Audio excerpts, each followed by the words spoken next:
Elles n'ont même plus le courage pour se laver. Elles n'ont même plus le courage pour s'occuper de leurs enfants, s'occuper de leur famille, s'occuper de leur mari. Mais ça veut toujours... En fait, c'est un cercle vicieux. Vous ne voyez pas que la société veut vous enfermer dans une capsule, elle veut vous enfermer dans une boîte pour empêcher même que vous vous occupez de votre famille. Parce que le but de l'ennemi, c'est de vous distraire afin que votre famille soit dans la perdition, que vous ne vous occupez plus des vôtres. Le but de l'ennemi est là. L'ennemi, lui, tout ce qu'il cherche, c'est à vous détruire. Il cherche à détruire votre famille à travers quelque chose qui vous occupe plus à vous les parents. Père, mère, compris, hein?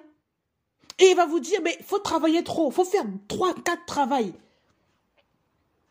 Il faut pas, voilà, quand tu rentres à la maison, tout le monde, est-ce que tout le monde a mangé? Est-ce que vous êtes lavé? Est-ce que le brossage de dents c'est fait? Allez, tout le monde dodo. On ne prend pas le temps de consulter les enfants. On ne prend pas le temps de parler avec les enfants. On ne prend pas le temps d'avoir des nouvelles des enfants. Tout ce qui nous intéresse, c'est nous. On est tellement fatigués qu'on ne fait même plus attention à notre famille. On rentre à la maison, on mange un petit truc et on s'en va dans le lit, on dort. On leur un peu de télé, on mange un peu et après on dort. Cercle vicieux. Et les enfants rebelottent. Le matin, ils vont tout seuls à l'école ou alors c'est quelqu'un qui les emmène à l'école. Alors c'est vous-même, mais vous n'avez même pas pris le temps de parler avec votre enfant. Même pas pris le temps de demander à l'enfant qu'est-ce qu'il a mangé, qu'est-ce qu'il a fait, voilà, rien du tout. Mais on est là, on se précipite à aller au travail et pensant aussi qu'on est des robots, quoi. Vous voyez pas que l'ennemi est derrière tout ça, toute cette manigance? L'ennemi n'aime pas l'équilibre. L'ennemi aime que vous mettiez quelque chose au-dessus de votre famille. Parce que normalement, après Dieu, votre priorité, c'est votre famille. Mais l'ennemi, lui, dérange tout. Après Dieu, la priorité, c'est votre famille. Ce n'est pas le travail. Attention à ce que je dis là. Ouvrez bien vos oreilles. Après Dieu, la priorité, c'est votre famille. Vous et votre famille. Mais que faites-vous? Vous, il y en a beaucoup qui mettent ce schéma-là. Ils mettent Dieu, alors même si, vous savez, quand quelque chose n'est pas dans le schéma de Dieu, Dieu vraiment, non, vous avez mis un idole à la place. Parfois, c'est même le travail qui est le numéro 1 des gens. Ensuite vient Dieu, ensuite vous et ensuite les enfants. Mais si le travail n'existe plus, tu vois vraiment que la personne déprime, on s'écroule, on devient agressif, on déprime, on devient méchant à la maison. Pourquoi? Parce qu'on a perdu le travail, soi-disant. Alors que le travail, là, c'est ça. Je sais pas, hein, je sais pas. Mais franchement, revoyez vos priorités. Observez-vous, regardez-vous. Comment travaillez-vous? Comment travaillons-nous? Il faut aussi s'observer. Comment travaillons-nous? Moi, j'étais de cette femme-là, hein, même si je n'étais pas mariée encore. Mais je vous assure, la manière dont je travaillais, je me suis juste... c'est la grossesse qui m'a arrêtée de force. Parce que si ça tenait qu'à moi, je n'aurais pas vu les bénéfices de aussi freiner pour pouvoir s'occuper de moi et de moi seule. Je vous assure. C'est la grossesse qui m'a arrêtée. C'est la grossesse qui m'a freinée et qui m'a dit stop. Si ce n'était pas ça, là, je ne sais pas, donc, non. Même avant, je n'étais pas heureuse. Je me plaignais, Seigneur, je suis fatiguée. Parfois, tu n'as même pas envie d'aller au travail, tu es obligé. Pourquoi? Parce que tu as un contrat que tu as signé là-bas avec un employeur, tu es obligé d'honorer ce travail-là. Mais comme moi, par exemple, je suis manager, là-bas, mais je vous assure, parfois, tu travailles du matin, tu commences à 7h30, mais tu finis à quelle heure? Parce qu'il faut gérer l'équipe, il faut aider les gens, il faut arranger ça, il faut faire la comptabilité après, il faut gérer ça, il faut faire les inventaires. Mais vous voyez, vraiment, on voit que parfois on finit, une fois j'ai fini à 20h. Et quand je rentre, mon mari me dit, mais en fait, t'étais où en fait? Qu'est-ce qui s'est passé? Et lui, il voit que parfois, quand je travaille, je suis fatiguée, je ne peux même pas m'occuper de lui. Mais oui, je ne pouvais même pas m'occuper de lui. Même pas. Je ne pouvais même pas m'occuper de moi-même, de lui, de faire à manger, c'était dur. Je ne pouvais pas. Vous vous rendez compte? Je pars le matin, je rentre le soir. Et les heures, là, parfois, quand on fait les plannings, nous, on ne compte pas les heures. Parfois, moi, je me suis dit, non, ça va faire trop. Si je fais ça tout le temps, non, je ne vais pas compter les heures. Parfois, même des heures supplémentaires que je ne me compte pas. Parce que si je compte les heures supplémentaires, là, ça va faire combien de... Non. Parfois, je dis, écoute, ça, je passe. C'est pas grave. Parfois, je compte, oui, mais pas toujours. Et on est dans un cercle vicieux, on est dans un cercle esclavagiste, je vous assure, qui nous empêche de nous écouter, nous, et même parfois, on n'a plus le temps pour Dieu d'ailleurs. La première personne qui nous a créés là, on n'a plus le temps pour lui. On n'a plus le temps pour Dieu. On n'a plus le temps pour rien. On n'a plus le temps. Même récemment encore, on m'a mis la pression, mais tu sais, quand tu vas reprendre le travail, là, l'enfant, il faudra vite le mettre à la crèche. Est-ce que tu as trouvé la crèche? Parce qu'à 3 mois, machin, dans ma tête, j'ai dit non. Mon enfant, là, je compte l'éduquer quand même à un certain moment avant de reprendre un travail et à faire d'abord, écouter d'abord, et m'écouter d'abord moi, écouter ce que mon Dieu a à dire, écouter ce que mon mari a à dire, écouter les besoins de mon enfant et selon aussi ma famille. Et c'est pas les gens qui vont vouloir me dire quoi faire avec mes enfants. Même avec ma famille. Non. Je refuse ça. Parce qu'il y a beaucoup de gens qui veulent commencer à vous contrôler de loin. Ils veulent vous remettre dans le cercle vicieux du travail, là. Mais parfois, Dieu permet parfois certaines choses. Il permet pour que vous aussi vous ralentissiez, que vous retourniez à un climat, à un équilibre. Parce qu'il sait parfois que vous êtes en surchauffe, que vous allez tomber là. Quand j'étais encore dans un ancien travail, j'étais un petit manager là-bas. Je vous assure que je suis partie en dépression du manager. C'est ce qu'on appelle ça. Et j'en pouvais plus. Ma tête allait exploser. J'étais comme une machine, je n'en pouvais plus. Tu rentres parfois, et comme j'habitais encore chez mes parents à l'époque, je rentrais très tard le soir parce qu'on finissait quand même des heures, 1h du matin. Donc le temps que tu rentres, parfois tu es fatigué. Sur la route, c'est très dangereux parce que tu peux dormir sur la route. Et j'étais fatiguée. Et le lendemain, rebelote, tu reprends. Tu fais encore d'autres choses. Tu gères une équipe. Il y a le rush. Il y a beaucoup de gens. Il y a beaucoup de ménage à faire. C'est épuisant.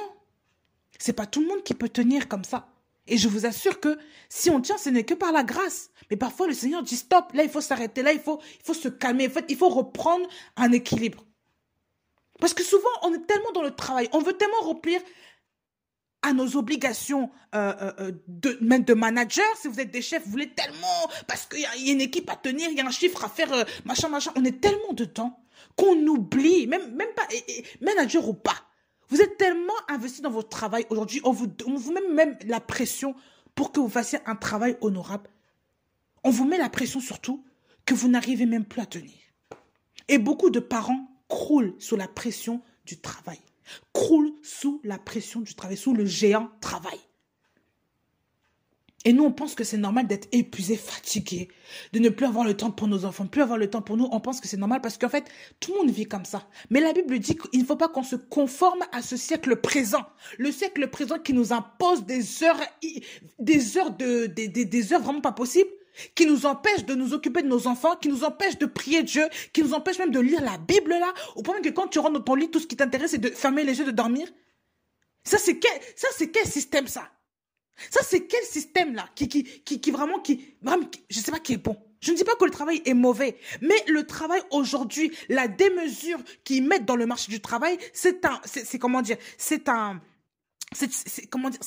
empêchement, c'est vraiment un bâton pour frapper les familles, je vous assure. C'est la distraction. Le diable, même s'il ne vous distrait pas à travers le chômage, à travers je ne sais pas quoi, il vous distrait dans le travail pour vous empêcher de vous occuper des siens, des vôtres. Et pour que vous puissiez vous occuper plus des gens dehors là.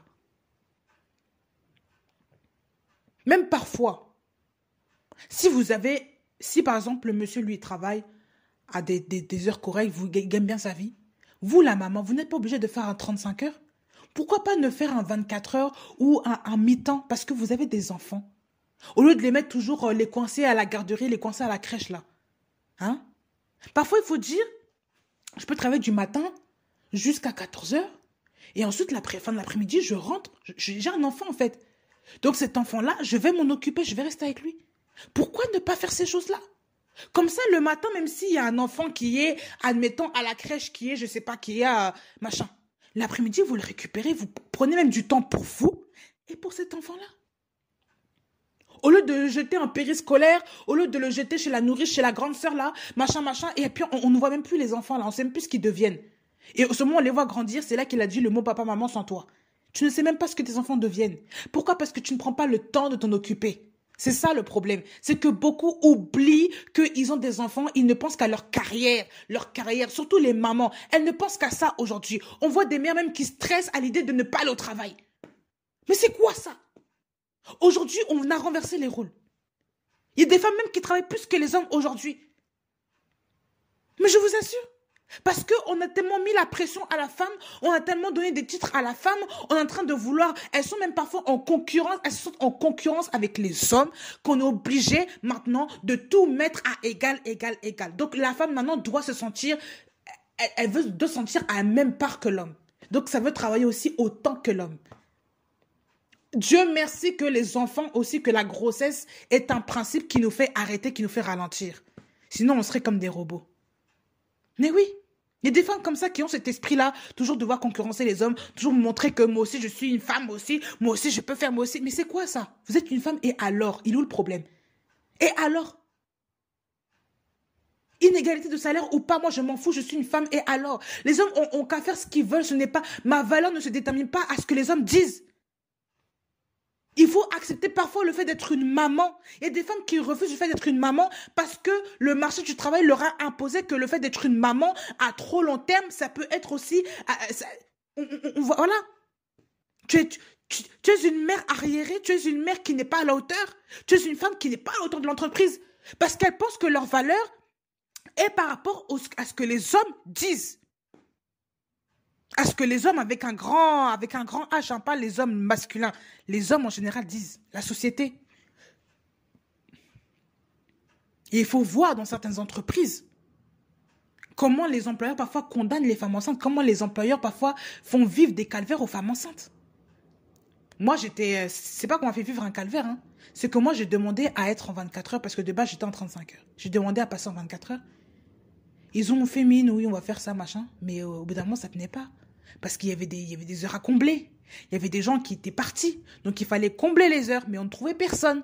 Donc, qu'est-ce qu'il a fait? C'est que mon superviseur avait repris le planning derrière moi et avait remis les choses. Il m'avait mis des 38 heures, 30 machins, parfois 39, 40 heures. Même parfois, quand j'ai pas insisté avec ça, je me suis dit, bon, si je vais essayer de te tenir, voilà, c'est machin, machin. Mais je vous assure que les 40 heures, je les ai jamais fait parce que mon corps a lâché. Ah oui, mais mon corps, j'avais des contractions terribles, je vous assure. Je n'arrivais pas, j'avais des contractions terribles.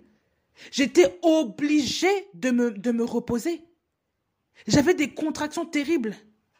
Déjà, j'étais très, très, très nerveuse. Je n'arrivais plus à me gérer, j'étais fatiguée en permanence. Je ne dormais pas assez. Mon corps avait besoin de se reposer, mais je ne dormais pas assez. Ça, c'était vraiment dans les débuts de ma grossesse. C'était vraiment difficile. J'étais énervée, j'étais anxieuse. Je ne mangeais pas correctement. Parce qu'avec les nausées, vous savez, tout ça, les débuts de grossesse, parfois, il y a des femmes qui ne mangent pas. Moi, c'est pas que je ne mangeais pas, mais je ne mangeais pas toujours. Il y avait des choses que j'ai pas envie de manger. Tout me dégoûtait, en fait, tout. Beaucoup de choses m'écœuraient. Et c'était très difficile. C'était très, très difficile. Mais les gens, eux, j'avais l'impression que tout allait très vite. Tout allait très, très, très vite. Parce que déjà, en temps normal, que déjà, quand tu es gérant d'un restaurant, tu dois gérer beaucoup de choses. Je gérais les choses, tout ça. Déjà que je venais juste d'être embauchée en tant que manager, que gérante de ce restaurant-là. Donc, vous imaginez que j'ai encore des choses à apprendre. Même si je savais les gérer, mais je devais encore avoir cette maîtrise-là. Donc, quand même, justement, au même moment, ça a fait que... Mais en fait, il y avait tout un... Wouh! Tout était trop rapide. Tout était trop rapide. C'est comme si mon cerveau s'est mis au ralenti pour seulement me reposer, pour me calmer, me mettre au calme, au chaud. Mais moi, je devais accomplir et je m'en voulais de ne pas être cette femme à la hauteur de ce que je voulais être. Parce que de base, je suis quelqu'un, je suis très active sur le terrain. J'aime bien quand les choses sont speed, vont vite, je suis dynamique. Mais là, je me voyais en tant que tortue, j'oubliais des choses. Quand je parlais aux clients, parfois, je ne savais plus ce que je disais. C'était tellement terrible et ça m'a vraiment cassé, ça m'a brisé. Je me dis, Seigneur, c'est compliqué cette grossesse-là. Oh là là, non, j'arrive pas, quoi. C'est dur, c'est dur. C'est dur. C'est très, très dur. J'avais du mal. Et j'étais infecte avec les gens. Je le dis, mon caractère ne suivait pas parce que je ne me reposais pas. J'étais pas facile. Là, je vous raconte mon témoignage, mais c'est pour vous dire que la pression qu'on met au travail aussi, ça peut avoir des influences terribles sur vous, sur votre corps, sur tout. Mais oui. Le travail aujourd'hui est un élément, un instrument destructeur de la famille, des gens en général, pour pouvoir rendre les gens esclaves. Le diable cherche ça. Et souvent, c'est très subtil, on ne s'en rend même pas compte. Parce qu'on pense qu'on a des obligations à rendre. Et parfois, nos corps nous disent stop. Et on ne s'en rend même pas compte. Et on ne consulte même pas Dieu. On oublie Dieu dans l'affaire. On va tout de suite au travail. Le matin, tu te réveilles, travail. Tu t'habilles juste, tu te laves, machin, au travail. Tu oublies Dieu dans l'affaire. Tu n'as même pas le temps. Et parfois, ça m'arrive de me lever. Oh, je vois, il est 7 heures alors que je dois partir à 7 heures de la maison pour arriver vers 7h30. Je me réveille, il est 7 heures. Donc, ça veut dire que je dois me dépêcher. Mais à quel moment tu as le temps de prier? Parfois, tu ne penses qu'à prendre le tram, à partir au travail. Enfin, à l'époque, je n'avais pas encore de voiture. Donc, tu speed pour arriver à l'heure. Et ça m'arrivait d'arriver en retard parce que j'étais fatiguée. Le corps n'en pouvait plus. Et je vous assure, la grossesse a dit stop. Au bout de 3 mois, pâche, j'ai dû m'arrêter. M'arrêter déjà 1 semaine parce que je n'en pouvais plus. J'avais très très mal. Ensuite, je suis revenue pour quelques jours. Le corps encore a dit stop. C'est comme si, même si je ne faisais pas, je ne portais rien. Je ne portais rien de très lourd comme à mon habitude. Je ne portais pas de choses. Juste le fait de marcher, le corps, la contraction qui revient. Et dès que je finis le travail, c'est comme si les contractions s'apaisent. Je vous assure, quand c'était le travail, c'était comme si c'était un message que le corps essayait de me dire là. Je ne sais pas. J'étais même allée aux urgences pour ça parce que ça n'allait pas du tout. Et depuis là, je fais arrêt sur arrêt sur arrêt sur arrêt parce que je ne peux pas rester comme ça. Mais oui. Et le Seigneur m'a parlé. Le Seigneur m'a dit, mais jeune fille, il faut que tu te calmes. La grossesse, là, tu as besoin de te reposer. Pense à ton enfant. Et vous savez, quand on est dans le travail, on a beau être enceinte, parfois on s'en fout de l'enfant. Mais si j'étais restée un peu plus, ça se trouve, j'allais perdre l'enfant. On ne sait pas. On ne sait pas. Et le Seigneur me disait, pense à ton enfant. Le Seigneur m'a beaucoup consolée après ça, parce que j'étais vraiment, parfois, même en partant, j'ai beaucoup pleuré. Je me suis dit, Seigneur, je laisse une équipe qui n'est pas bien formée, parce que c'était des nouveaux qui arrivaient, une équipe parfois qui est stressée, qui t'appelle le soir parce que voilà, il y a des choses qui ne sont pas faites, qui va reprendre. Et l'assistante que j'avais était en vacances. Ça veut dire qu'il n'y avait personne qui pouvait officiellement prendre derrière moi. Il n'y avait pas un équipier, et j'avais un équipier qui était très bien, qui était parti à ce moment-là. Un équipier qui avait fini son contrat et qui voulait partir. Et ça, quand je faisais les plannings, j'avais une pensée, c'est comme si le Seigneur me montrait à l'avance que ce jeune homme-là allait partir.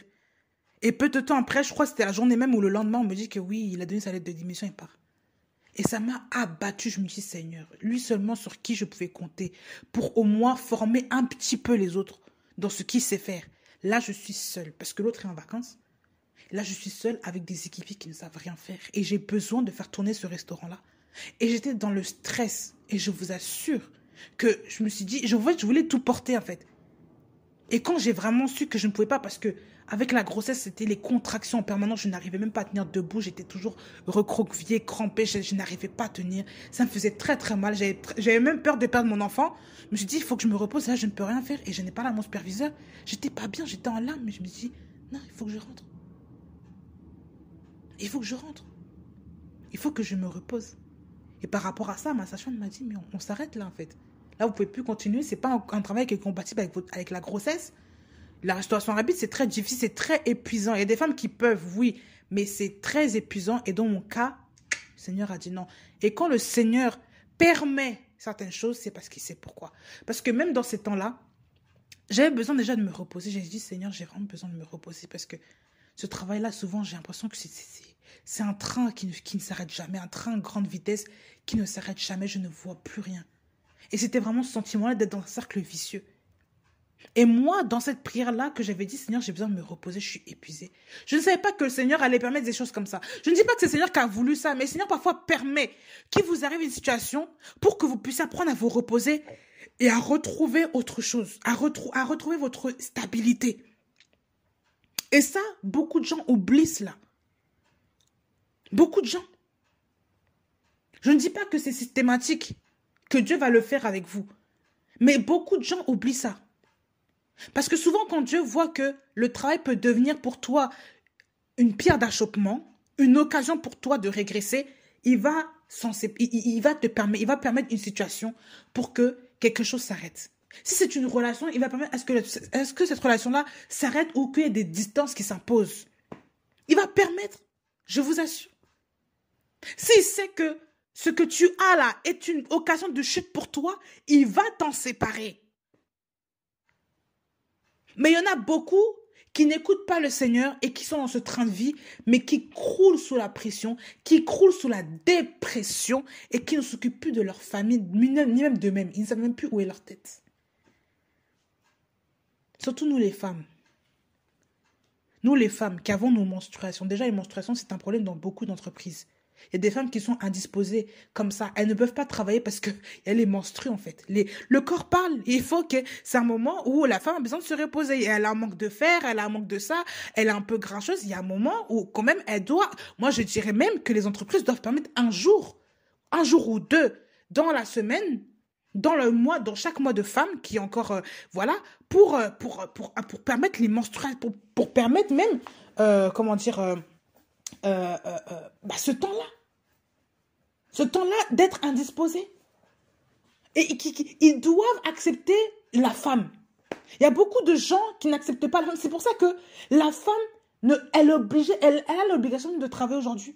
Et quand tu vois la vie dans laquelle nous sommes, dans le pays tellement cher dans lequel nous sommes, un salaire, souvent, ça ne suffit pas. Hein, même pour 2 enfants, même pour un enfant, parfois, ça ne suffit pas. Ça dépend combien tu es payé. Parfois, ça ne suffit pas. Il faut plusieurs. Je vous assure. Il y a beaucoup de gens qui pensent avoir, qui pensent qu'ils vont vivre facilement, correctement, machin, avec des enfants. Mais souvent, avec le travail, on se fait écraser. Et c'est en cela qu'il faut apprendre à dire non aussi. Certains employeurs qui essaient de forcer la main. Oui, parce que tu vois, on essaie déjà de vous baragouiner là. Vous êtes, vous avez beaucoup de potentiel, vous avez beaucoup de machin, vous allez monter en grade, donc on va augmenter les heures. Vous allez faire tant d'heures. Vous allez faire 35 heures, voire 40 heures par semaine parce que vous êtes un nouveau gestionnaire. Attention aux promotions, hein, quand je parle de ça. Hein. On va vous vendre du rêve, mais quand vous êtes dans la réalité, vous n'avez plus de vie. Le manager qui vous appelle tout le temps, ou l'employeur qui vous appelle tout le temps pour faire un dossier, pour faire ça, pour rendre ça pour le lendemain, vous n'avez plus de vie. Récemment, je suis partie voir encore mon assistante, parce que moi, je suis toujours en arrêt maladie dû à ma grossesse, et elle m'en a parlé, elle m'a dit, mais en fait, là, je suis en train de claquer, il y a trop de choses à faire, il y a la comptabilité, il y a ça, je ne tiens plus. Et j'ai même appris qu'une autre manager dans un autre restaurant de la même franchise avait fait un AVC à cause du stress, à cause de tous les problèmes, problème de santé. Et j'ai dit, Seigneur, à ce point-là. Et moi qui étais en train de m'en vouloir, de me dire, à l'époque, de me comparer à ces femmes-là ont eu des enfants, mais elles étaient toujours en activité dans le restaurant. Aujourd'hui, quand je vois ces femmes-là tomber dans des problèmes graves, je me suis dit, ça pouvait m'arriver aussi. Moi qui idéalisais beaucoup cette femme, je me suis dit, ça pouvait m'arriver aussi. De tomber dans une maladie bizarre comme ça, alors qu'elle a des enfants quand même. Une femme comme ça, elle travaille tellement la pression, le stress, machin. Donc AVC ou problème de cardiaque ou je sais pas. Urgence, malaise. Et moi, dans mon cas, ça pouvait être perdre mon enfant. On ne sait pas.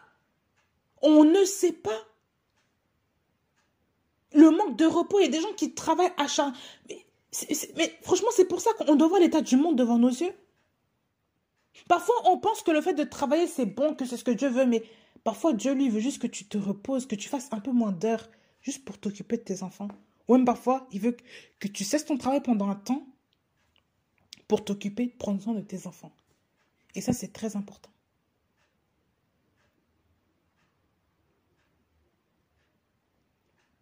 Et moi, je ne suis pas contre le fait que certaines femmes restent à la maison pour s'occuper de leurs enfants.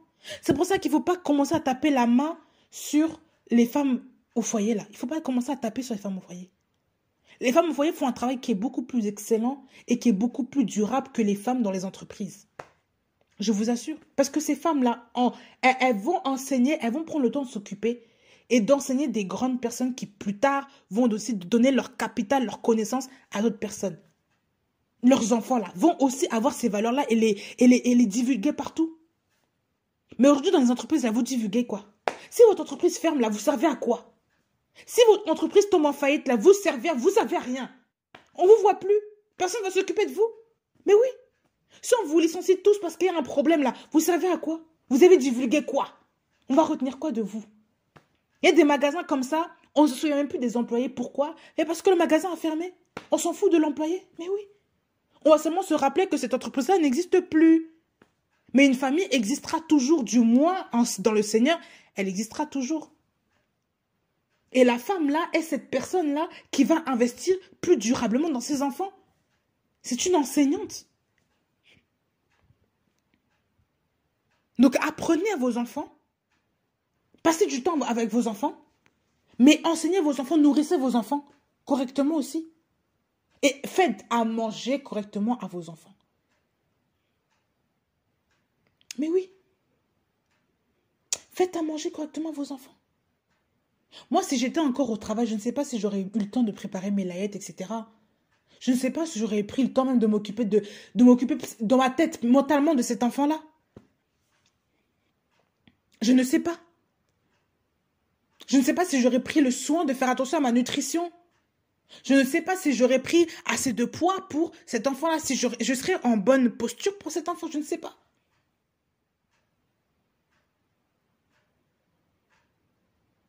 Je ne sais pas. Je vous assure. Je ne sais pas. Il y a des moments où il faut lâcher prise, surtout nous les femmes. Il y a des moments où il faut lâcher prise. Si vous ne pouvez plus tenir, vous ne pouvez pas.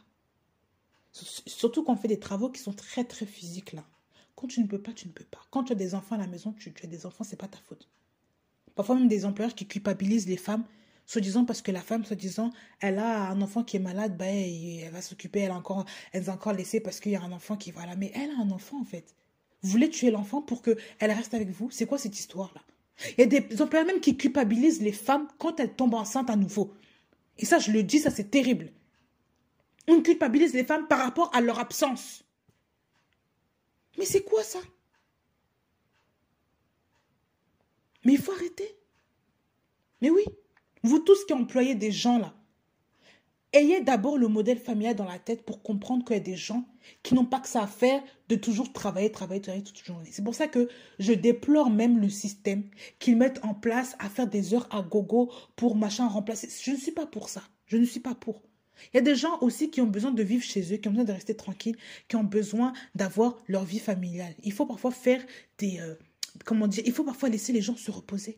Moi, je dirais même, si vraiment je pouvais organiser les choses à ma sauce, qu'il faut vraiment permettre aussi aux gens de vivre plus avec leur famille en mettant plus de vacances dans l'année. Plus de vacances. Parce que mettre un mois de vacances par-ci, par-là, se disant que tu n'as pas travaillé parce qu'il faut que l'entreprise tourne, mais c'est quoi ça? Vous savez pourquoi aujourd'hui les entreprises mettent la pression qu'il y a tellement de travail? C'est juste pour l'argent. Parce qu'il y a un concurrent là-bas qui nous dérange. Donc comme nous, on va avoir le dessus sur l'autre, et bien on va commencer à faire plus d'argent. Mais l'argent là, ça va où? Pour vous enrichir? Ça sert à quoi d'avoir autant d'argent juste pour se montrer, pour être leader sur le marché? Je ne dis pas que c'est pas une bonne chose d'avoir d'avoir des parts de marché, mais si c'est pour vivre de ça au point de mettre la pression à ses employés, franchement, ça ne vaut pas le coup. Ce n'est pas ça être en paix. Ce n'est pas ça la paix de Dieu. Ce n'est pas ça être riche pour Dieu. Ce n'est pas ça avoir, non, une conscience même. Vous vivez comme des animaux, comme des brutes. Le monde du travail aujourd'hui, c'est un monde satanique, c'est un monde où vraiment les démons s'assiedent. Je vous assure. Le diable est bien installé là. Je vous assure, il a son trône là-bas. Regardez toutes les maladies qui se déclenchent à cause du travail acharné là. Pas du travail selon que Dieu voulait. Le travail là selon ce monde là. Le travail acharné là. Qui vous met la tête en bourrique là. Le travail non-stop, on continue là. Même jusqu'à tu dors, tu rêves du travail. Regardez les maladies qui en sortent. Le burn-out, la dépression, tout ce que vous voulez. Maladie de ça. Le suicide même dans certaines entreprises. Les harcèlements en quoi que ce soit. La dureté même des gens. Regardez tout ce qui en sort. Tout ce qui sort de mauvais de cela. Tout. Eh ben oui, ça, comment dire, le travail, si ce n'est pas géré là, ce n'est pas gouverné par des principes qui sont établis pour respecter les hommes et le mental des hommes et vraiment la vie des hommes, c'est un travail qui va vous pousser à vous détruire. D'abord vous, qui va vous transformer et qui va détruire les gens autour de vous. Voilà pourquoi il y a des chefs qui sont tellement durs. Pourquoi? Parce qu'il y a des chefs qui ne pensent qu'à l'argent derrière et qui ne pensent qu'aux chiffres qu'ils feront. À l'argent qu'ils auront à la fin du mois. Ils ne pensent qu'à ça. Ah oui, j'ai l'argent. Donc, pour avoir plus là, pour avoir plus de chiffres, il faut que je mette la pression à mon équipe. Il faut que je mette la pression à mon équipe. Il faut que je mette la pression à lui là qui ne travaille pas assez. Et vous allez voir que les gens vont être de plus en plus stressés, de plus en plus durs entre eux. Ou alors de plus en plus concurrents entre eux, de plus en plus méchants. De plus en plus diaboliques. On va commencer à faire à mettre des pots de banane par-ci, par-là. Commencer à critiquer le travail de l'autre. Pourquoi? Parce qu'on a un problème par rapport à la hiérarchie. Et ça, ce sont les chefs souvent qui sont gouvernés par les sociétés sataniques là, par les entreprises sataniques là, qui transmettent ça aux gens et qui déforment aujourd'hui les familles.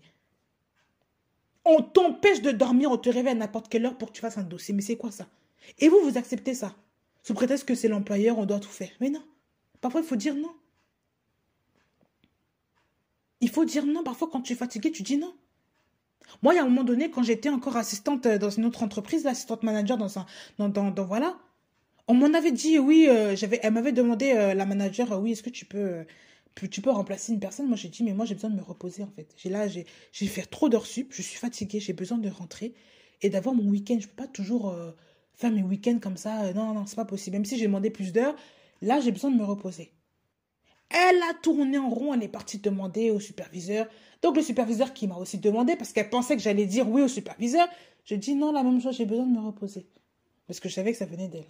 Mais sur parfois des plannings, tu vois que la personne te met à finir à 23h30 et le lendemain, elle te met à commencer à 7h, à 7h30 le lendemain. Moi, j'ai vu ça sur le planning, j'ai dit en fait, là, tu t'es gouré là. Et ça, c'était peut-être 2-3 fois. Oh, excuse-moi, j'ai pas vu, machin. J'ai dit, mais est-ce que tu penses vraiment que... Mais je dis, j'ai pas soupçonné, hein. Moi, je me suis dit, elle était fatiguée, il y a eu un problème dans les plannings, là. Parce que faire des plannings comme ça, je peux pas finir à 23h30 et reprendre à 7h du matin, ce n'est pas légal, en fait. Et même pour le repos, je finis à quelle heure, je rentre à quelle heure. C'est ça. Je ne peux pas. Donc, elle a changé ça, machin, machin. Quand j'entendais un autre collègue de travail qui me disait que moi, elle m'avait mis ça, c'est pas la première fois qu'elle me fait ça. Hein. Que moi, je vois mes 23h30, 7h du matin, c'est pas la première fois qu'elle fait ça. Je dis, mais c'est une blague. Donc, c'est vraiment là que j'ai vu que c'était vraiment consenti, que c'était voulu de faire ça. Et je me suis dit, Seigneur, et si on en vient là parce que les gens n'en peuvent plus, et ça veut dire qu'on ne regarde même pas ta condition de vie, on n'en a rien à faire, on regarde juste le chiffre là, mais je suis désolée. Parfois, si les heures ne fonctionnent pas, vaut mieux parfois même fermer. Je suis désolée pour dire des choses aussi graves, mais parfois même vaut mieux fermer le restaurant plus tôt, que les gens se reposent pour reprendre à des heures convenables, que de forcer les gens à faire des heures pas possibles et que, en fait, juste le restaurant tourne, juste pour vos beaux yeux, en fait, pour les beaux yeux du client. Vous voyez pas que c'était vraiment un système je sais pas, qui détruit? Là, je suis partie sur le monde du travail parce que, pour moi, le travail, c'est aussi un élément déclencheur qui perturbe aujourd'hui les familles. C'est aujourd'hui vraiment un élément déclencheur qui perturbe énormément les familles. Et que vous le vouliez ou pas, ça existe. Il y a des gens qui ne dorment plus à cause de ça. Il y a des gens qui souffrent en permanence à cause du travail, qui ont des problèmes tendinite, des problèmes graves à cause du travail. Et les gens cachent ça parce qu'ils doivent continuer de travailler. Je vous assure. Même moi, j'ai eu des problèmes graves d'acné à cause du travail, le stress. Des problèmes de ça, le stress. Parfois, je suis obligée de m'arrêter parce que ça ne va pas. Parce que ma peau réagit à tout ce stress-là. Tout ce cortisol-là, la peau réagit. Mais oui, combien de fois? Combien de fois? Le corps ne suit pas. Toutes les maladies qui se déclenchent à cause du travail à gogo. Mais je sais pas. Et attention aussi à vous, qui par exemple, vous venez d'une famille qui a la conscience du travail. Je ne dis pas que le travail est mauvais, mais que ce travail-là ne devient pas votre chef dans votre vie. Il faut faire très attention à ça. Parce que moi, on m'a beaucoup répété, oui, il faut beaucoup travailler pour la retraite, pour machin, machin. Moi, je me dis, mais moi, je ne compte pas sur la retraite aujourd'hui. Quand vous voyez le système de retraite aujourd'hui, vous comptez sur ça, là. Donc, ça veut dire que vous comptez sur un homme pour demain vous rémunérer. Si vous pouvez même avoir votre propre entreprise et que cette entreprise-là puisse vous rémunérer, gloire à Dieu. Que de vouloir compter sur des entreprises-là qui, plus tard, comme tu as accumulé, on va te rémunérer par rapport à ça. Je ne compte pas sur ça, moi, je vous assure. Non. Ne comptez pas sur les hommes, ne comptez pas sur la société pour vivre. Ne soyez pas esclaves du système dans lequel vous vivez. Vivez pour vous-même. Vivez pour vous. Vivez pas pour je sais pas, non. Parfois, même t'entends les gens, oui, j'ai fini à telle heure, je reprends ça. Ils sont contents parce qu'ils ont un salaire. Voilà, mais moi, j'ai compris très, très vite, je vous assure, que le salaire, ça ne fait pas le bonheur de personne. Le salaire, là, déjà, il vient, il part. Je vous assure, il vient, il part. Même si tu peux avoir 2000 par mois, plus que ça, même 3000 par mois, tu es content, hein, mais les heures que tu fais, là. Moi, vous savez, quelqu'un qui m'a dit, ouais, moi, je fais beaucoup d'heures, je fais beaucoup d'heures. Commence à vouloir se vanter, là, de dire, je vais avoir un salaire vraiment terrible à la fin du mois. Moi, ça ne m'envie même pas. Je préfère même que tu gardes ton salaire. Parce que si moi, je vois ton salaire, je vois les heures dans lesquelles tu as croulé, là, ça ne m'intéresse pas. Je préfère avoir même 1000 euros par mois et vivre convenablement et avoir cet argent-là pour moi que d'avoir 3000 euros, mais d'avoir fait 50 heures, là, je sais pas, par semaine, là, et ne pas vivre et trouver que ça, c'est normal. Je ne veux pas être esclave de quoi que ce soit. Je ne veux pas être esclave du travail. Je ne veux pas être esclave de la prison. Je ne veux pas. Je déteste ça. Je ne veux pas. Ça ne me correspond pas. Je vous assure. Je vous assure. Je préfère vivre d'amour et d'eau fraîche, comme les gens disent là. Je préfère vivre avec très peu. Avoir ma tranquillité d'esprit. Gérer mon économie. Gérer mon argent. Que d'avoir trop là. Et souvent, c'est juste pour se vanter. Ça ne sert à rien de dire ça. Et quand tu vois les heures que tu fais, tu ne vis pas, tu n'as pas de vie. Tu passes ta vie dans les entreprises, c'est ça, vivre là, à servir un chef qui ne te récompensera jamais pour toi-même. Il s'en fout de toi. Tes enfants, tu ne les vois même pas. Et souvent, ces gens-là, tu vas voir qu'ils vont sacrifier leur vie, leurs enfants. Ils vont sacrifier leurs enfants, ils vont laisser les enfants. Ou souvent, elles n'ont même pas d'enfants, ces personnes-là. Là. Ce sont des gens qui n'ont même pas d'enfants. Ou alors, ce sont des hommes qui gèrent ça, d'où les femmes s'occupent des enfants. Ou alors, ce sont des gens qui n'ont pas d'enfants. Quand tu regardes, souvent, regardez leur vie. Ces gens-là qui peuvent faire 50 heures, là, ils n'ont pas d'enfants. Si ce sont des papas, ce sont les femmes qui s'en occupent. Mais sinon, ils n'ont pas d'enfants. C'est pour ça qu'ils sacrifient leur vie, ils pensent que tout est normal. Moi, je ne peux pas. Moi, on m'avait dit, oui, il faut reprendre quand tu reviendras au bout de 3 mois. J'ai dit, non, il n'y a pas 3 mois ici, là. Non, 3 mois d'enfants, je suis désolée, là. Déjà, histoire de crèche, là, il faut voir déjà les places. Affaire de garderie, il faut voir, il faut connaître. Il faut déjà que j'ai l'accord de mon mari. Parce que c'est lui aussi, en fait, c'est son enfant aussi dans tout ça. On ne vit pas seul. Hein. Donc déjà, les gens qui mettent la pression comme ça, il faut voir. Est-ce que même moi, je suis d'accord avec ce mode-là de garde? Est-ce que je peux même garder mon enfant jusqu'à ce qu'il ait un certain âge pour qu'il aille à l'école? Est-ce qu'on peut juste pas faire ça comme ça? Est-ce que vous croyez que vous êtes indispensable? Mais non. Et il y a des gens qui n'aiment pas le fait que votre liberté, ben en fait, je sais pas. Ils n'aiment pas la liberté que vous avez. Parce qu'eux, ils sont contre la famille. Ils veulent que vous gardez les enfants, que vous revenez le soir, que vous voyez l'enfant seulement en train de dormir. C'est ce qu'ils veulent. Et vous ne savez même pas entre-temps ce qui s'est passé. Moi, je vais écouter quelqu'un comme ça. Et en plus, une personne qui n'a même pas d'enfant. Je vais écouter ça. Je n'écoute pas des gens comme ça. Non.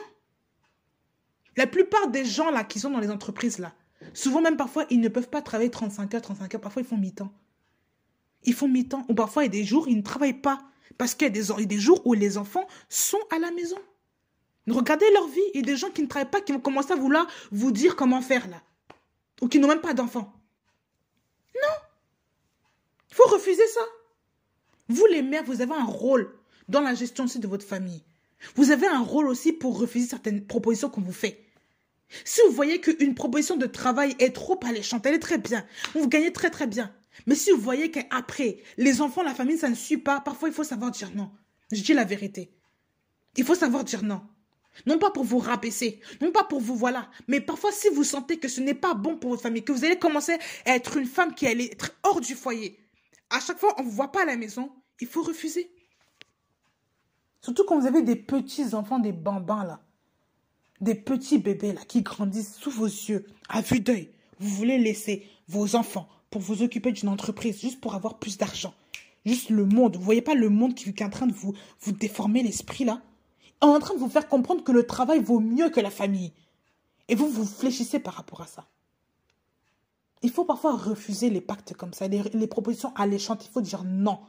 Parce que derrière même ça, c'est votre propre destruction. Vous allez voir que vous êtes maltraité en tant que femme, vous êtes esclave de votre patron. Parfois même, vous êtes esclave des autres. Vous allez commencer à vous comporter comme un robot. Vous n'allez plus dormir. Vous allez faire des dossiers par-ci, par-ci, par-là. Vous allez commencer à gérer une équipe, à être intraitable. Pourquoi? Parce que vous allez être déformé par le travail, déformé par la pression, déformé par toutes ces choses-là que les gens veulent vous mettre dans la tête.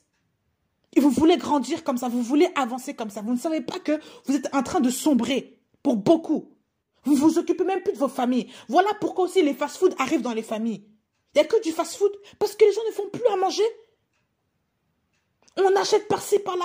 Moi, parfois, je vois des familles. Oh, tous les jours, presque 3-4 fois par semaine, ça vient manger des fast-food. Mais je vous dis tout le temps. Mais parfois, je suis choquée. Je me dis, mais comment font-ils dépenser autant d'argent dans le mois? Et quand tu vois la somme à la fin, déjà que les prix augmentent là,